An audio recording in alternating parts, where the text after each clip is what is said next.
Entitled mom tries to force me to sell my property for her daughter's college and escalates when I refuse. I possess $34 million worth of real estate in our hometown, including several homes. Years of arduous labor, prudent financial decisions, and self-sacrificing actions have led to this. For background, I'm from a modest family. Both of my parents worked in blue-collar jobs and put in a lot of effort to give my siblings and me a decent upbringing. Although it was out of their price range, they had always hoped to own their own home. Their upbringing stoked my desire and strengthened my resolve to improve my family's quality of living. My wife and I were in college when we first met. Raised by a single mother who worked several jobs to make ends meet, my wife's family had similar experiences. She became aware of the importance of ingenuity and financial caution. Both of us aspired to overcome financial difficulties and provide a secure future for our kids. Over the years, my wife and I have been buying and flipping residences nonstop. We gradually accumulated a number of properties by carefully investing and saving every cent. Every property stood for years of toil, innumerable sacrifices, and a common goal between us. I am now the father of a son and a daughter, two amazing children. In addition to being a source of revenue, our properties serve as a testament to our commitment to providing for our kids' futures. I had no idea that an entitled woman named Emily, 40, who has been one of my tenants for a few years, would soon cause my life to take an unexpected turn. She lives in a cozy three-bedroom home that I bought years ago, before I married my wife. Her daughter's high school is adjacent to the property, which is situated in a desirable area of the city. After their daughter was born, Emily's husband abruptly left her, leaving her a single mother. I gave her subsidized rent to allow her to move in after learning about her situation. I wanted her and her daughter to be able to afford to live there, even though I knew I would lose out financially. The rent has stayed the same over the years, and I have never raised it. Emily had consistently paid her rent on time, making her a dependable tenant. Our relationship as landlord and tenant became informal, and we occasionally stayed in touch when she needed my assistance around the property. Her daughter was a senior in high school and getting ready to submit a college application. Emily told me 3 months ago that her daughter had been admitted to a renowned out-of-state university, which was an incredible accomplishment. Unfortunately, her scholarship didn't even cover 10 of her tuition at this incredibly costly university. I was concerned about how they would handle the financial challenges of higher education because I was aware of them. Emily asked to meet me one day. Without much hesitation, I accepted, assuming it had something to do with the necessary house renovations. As we sat down in the house's living room, she began by expressing her gratitude for my generosity in providing her with a large portion of the rent. She went on to tell me how much she wanted Lily, her daughter, to go to the university of her dreams. But after calculating the costs, which included accommodation, tuition, and other charges, she found it too much to manage by herself even after applying for financial aid, researching scholarships, and taking a part-time job in addition to her full-time employment. It was still insufficient. Perhaps she was going to ask if she could postpone paying the rent for the month, which would have made sense, so I shook my head firmly and understandingly. Rather, I was flabbergasted by Emily's astounding request. She requested that I sell the house where she was residing. She went on to explain that the property I owned and had rented out to her would bring in a healthy profit, enabling her to pay for her daughter's college education. I gave her a questioning glance. "Are you serious?" I asked with a mixture of surprise and incredulity. "You want me to sell my property to pay for your daughter's college tuition?" I replied, flabbergasted. Emily argued that it was her one chance to ensure her daughter's future, and her eyes begged me to do so. She said she was sure the entire property could pay for her daughter's college expenses because she had already had it evaluated. Since I couldn't possibly sell my house to pay for her daughter's tuition, at a prestigious university. I asked her, "Have you gone insane?" I informed her that I had sentimental attachment to this house, and that I would not be selling it for nothing.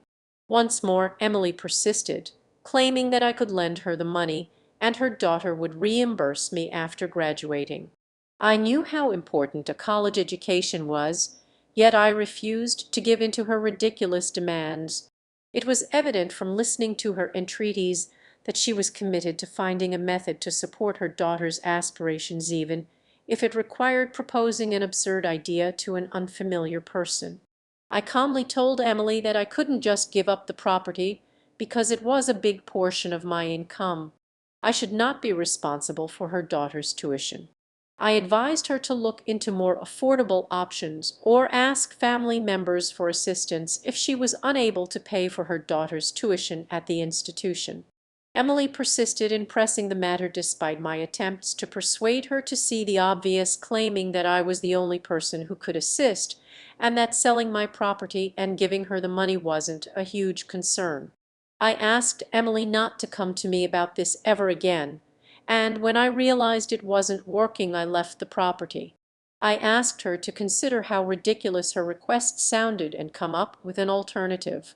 I had hoped that she would ultimately see her error, but Emily persisted. Throughout the following few weeks, the situation grew more intolerable as Emily's daughter was getting closer to starting college. Emily persuaded me daily to sell my property as quickly as possible, even though I denied it. She even protested by ceasing to pay her rent. As Emily persisted in her conviction that my property would solve her financial problems, our formerly cordial relationship deteriorated and our tension increased. She believed that my refusal endangered her daughter's future and was self-serving. However, because she was refusing to pay her rent, I was losing money. We had an unbreakable pact, so I told her that if she didn't comply, I would take the case to court. It was becoming more and more obvious that her demands were endless when Emily began bringing other people into our argument. It was a tipping point. She spoke to her neighbors and friends, accusing me of being a callous landlord who would not assist a young girl in achieving her goals. She emphasized her position as a struggling single mother and informed them that, although I was quite affluent, I would not lend her the money. Those she confided in sympathized with her story.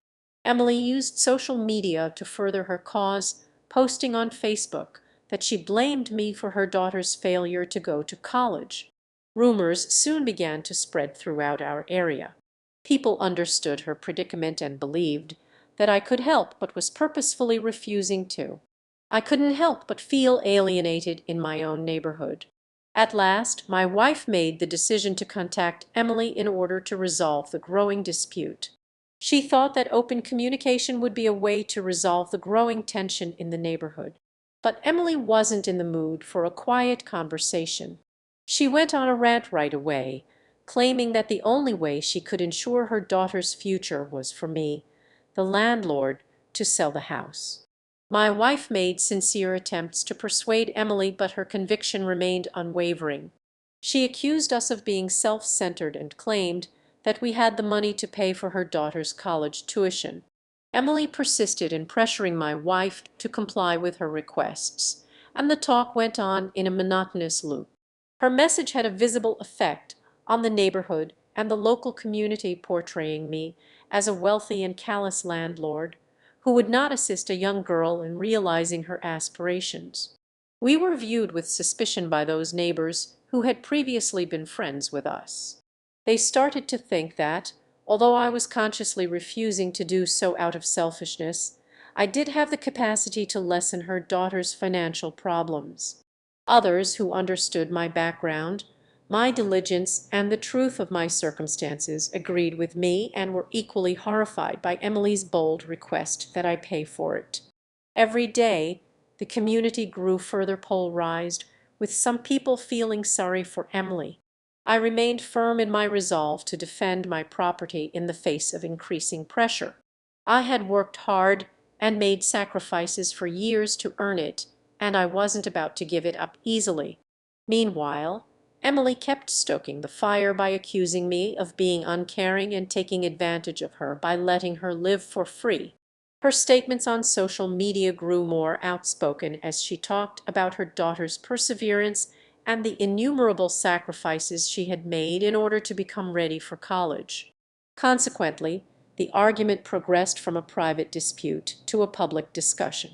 My family was beginning to feel the effects of the accusations.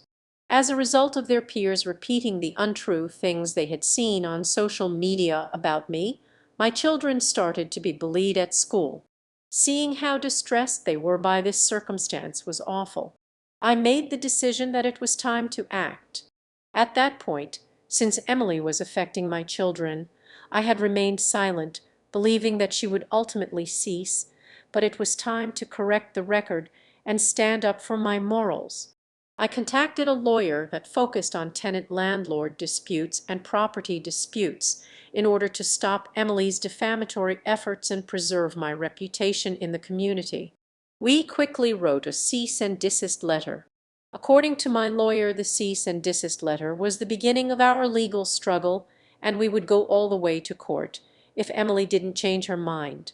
Emily was obviously shocked to receive the letter. She tried calling me on the phone, but I declined to take her calls.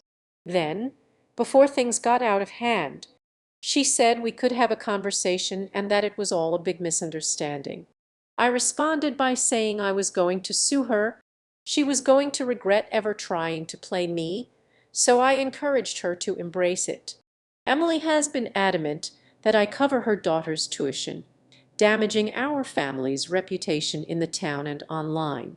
I know this will be a difficult battle. My attorney is already preparing for the case by detailing all of the unfounded charges and the damage it has done to us over the past few months. Some of my family members advised me to give her a chance to resolve the matter, as she is a single mother attempting to act in her child's best interests after learning that I was bringing her to court. So Reddit, am I the jerk for taking the entitled mother to court rather than selling my home to cover her daughter's college expenses? Update, Emily sent a letter of her own containing more defamatory remarks and threats in response to our legal action. Despite being aware of her financial circumstances, she has accused me of charging exorbitant rent, which she claims prevented her from saving money for her daughter's schooling. Her willingness to deceive and go to such lengths to achieve her goals is astounding. I've already given her subsidized rent, so it's annoying to see her play the victim when her claims are unfounded. She is obviously attempting to take advantage of the situation, and I will not allow it to occur. Emily's determination to fight to the end is apparent, although my attorney Matthew has reassured me that we have a solid case because her charges are unfounded. He has advised me to be ready for a drawn-out and taxing court process. I can't help but consider how rapidly things have gotten out of hand. I had no desire to find myself in a courtroom, particularly with someone who had previously occupied my land. However, there are instances when you must defend what is rightly yours and stand your ground. Even if Emily may have good reasons, I can't let her force me to sell my property. The future of my family is on the line, and I'm committed to seeing this through to the end no matter how difficult it gets. Update 2: the legal process has formally started. Since my last report, it has been agonizingly painful to wait for the court date. Tension permeated the courtroom as both sides presented their cases and supporting documentation. Emily presented herself. Her lawyer emphasized how my property had been the last straw for her daughter's aspirations to enroll in a prominent out-of-state university. Emily's emotional statement was filled with emotions as she talked about the sacrifices she had made as a single mother, including the long hours she put in at work, and her unshakable dedication to her daughter's achievement. She portrayed herself. Emily's lawyer persisted in portraying me as a rich, callous landlord who put money over a young girl's aspirations. During the proceedings, they suggested that I had been aware of Emily's financial difficulties, but had nevertheless taken advantage of her predicament by charging her exorbitant rent. Emily presented a family friend as a witness claiming to have overheard a conversation between Emily and me in which I supposedly offered to sell the property to pay for her daughter's college education. This was the most shocking turn of events. When this flagrant untruth was told in court, I was shocked. I had no such conversation with Emily. We had discussed the possibility of rental discounts, but I had never once offered to sell her the house. This contradiction was shown in a damning way. My lawyer took the lead in refuting all of these claims, and I felt validated as he showed that Emily's allegations had no legal basis. She had overstated everything. Even Emily's family friend contradicted her testimony when cross-examined, finally admitting that she had no real knowledge of the situation. The case is ongoing, but my lawyer feels optimistic about our position. Thank you for your support through this challenging process. Update: the legal battle with Emily continued to drag on for weeks, each day filled with new stress and emotions that I hadn't expected to experience in the course of my life. After the first court appearance, my lawyer, Matthew, was optimistic. But I knew we hadn't seen the worst of it yet. Emily had shown herself to be relentless, and I could tell she wasn't going to give up easily. The weeks between the court appearances felt like months. I spent more time than I would have liked rehashing everything that had happened with my family. I couldn't help but wonder if I had made the right decision. My wife, Angela, supported me every step of the way, reminding me that this was about more than just the money or the house. It was about standing up for what was right. But as the case dragged on, I started to doubt myself. Emily, for her part, seemed to grow more and more desperate. It wasn't just the court case anymore. She had dragged our personal lives into the court of public opinion. Every time I checked social media or ran into people around town, someone had a new version of the story to tell. Some of Emily's posts were so dramatic that they seemed ripped from a soap opera. She painted herself. At first I tried to ignore it, thinking that people would see through her act. But it started to weigh on me. It wasn't just that Emily was trying to ruin my reputation, it was the toll it was taking on my family. My children, Alex and Lily, were the worst affected. They were both old enough to understand the situation, and I could see the sadness in their eyes whenever the subject of Emily came up. They started hearing rumors at school, kids whispering behind their backs about how their dad was that rich guy who refused to help a struggling mom. Even though the kids tried to brush it off, I knew they were hurt. My daughter Lily started getting particularly upset, feeling embarrassed by everything happening in town. Angela could see it too. I had been so caught up in the legal proceedings that I hadn't noticed how much it was affecting her.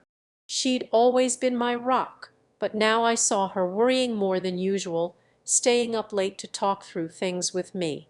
She felt bad for Emily, but understood the larger picture, and she reminded me that the truth would come out in the end. Still, it was hard not to feel like I was losing everything. My reputation, my family's peace of mind, and my business were all on the line. Then things started to get worse. Emily escalated her tactics. She sent a series of increasingly aggressive emails to my lawyer, each one more threatening than the last. She made all sorts of accusations about how I was trying to cheat her out of her fair share, and she claimed that I had neglected my legal responsibilities as a landlord by not being more lenient with her rent. She even went so far as to accuse me of fraud. It was as if her desperation had pushed her into a corner, and she was lashing out without any regard for the consequences. But the worst part was the pressure I began to feel from the people around me. Some of my friends and acquaintances in town started pulling away. The more Emily spread her version of events, the more people seemed to question me. One of my oldest friends, Bill, stopped returning my calls, and I could tell it was because he'd heard Emily's version of the story and believed it. Others asked me how I could be so cruel as to refuse to help a mother in need. It was as though the more Emily cried foul, the more people lined up to take her side without even hearing mine.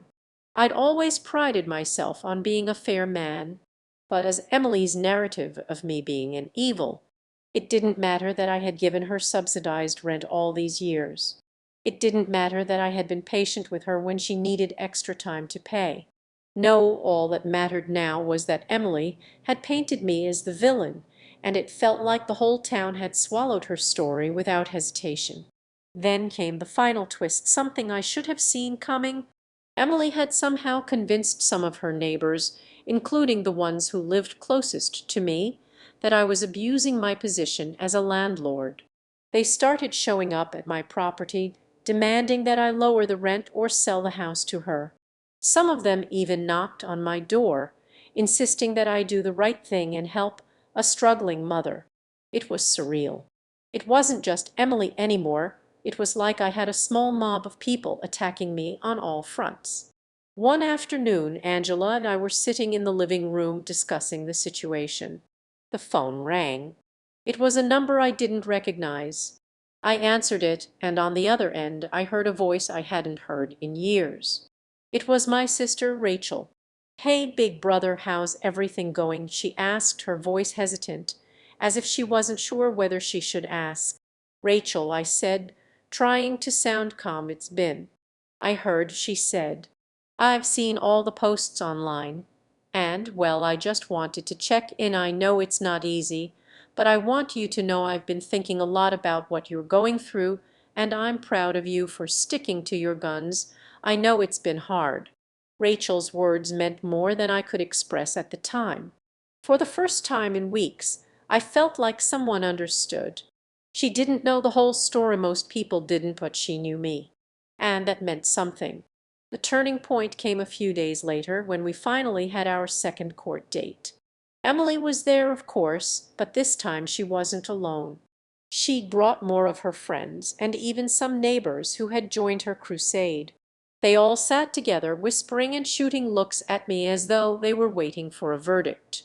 But what struck me the most was the moment when Emily's lawyers stood up to present their case. They'd brought forward all sorts of evidence about how I was supposedly charging exorbitant rent and how Emily had been a perfect tenant all these years, despite her struggles.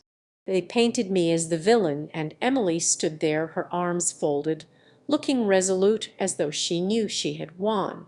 Then it was our turn. Matthew stood up and calmly presented our side of the story. He showed the court all of the documents proving that I had provided subsidized rent to Emily over the years, that I had been more than accommodating with her financial situation. He pointed out how the allegations of me forcing Emily to sell her daughter's future were completely unfounded and based on nothing but emotional manipulation.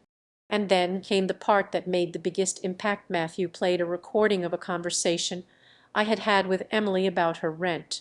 It was a casual, friendly conversation where I had offered to help her with some renovations, not to sell the house. The difference between the two sides couldn't have been clearer. Emily's story was a fabrication, and our evidence spoke for itself. By the end of the day, it was obvious that Emily's attempts to manipulate the situation had backfired. She didn't win that day, but neither did I, not completely. The case was far from over. The road ahead is long, but I finally feel like the tide is starting to turn. The pressure hasn't let up entirely, and my reputation in town will take time to rebuild.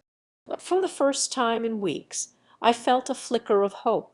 Maybe, just maybe, we were going to make it through this.